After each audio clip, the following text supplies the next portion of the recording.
Hello and welcome to Sesotho. Dumela, o phela jwang. And if there's more than of you hanging out there, le phela jwang. And I ke phela hantle.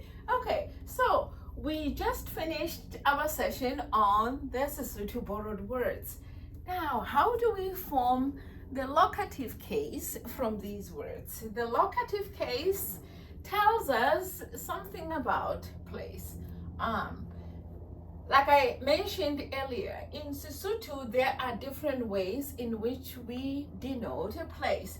We can use ha or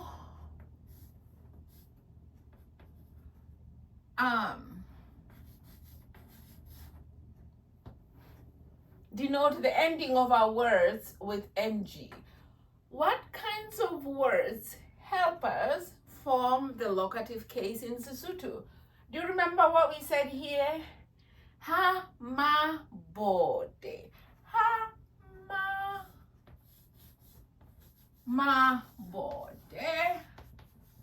This is our locative case.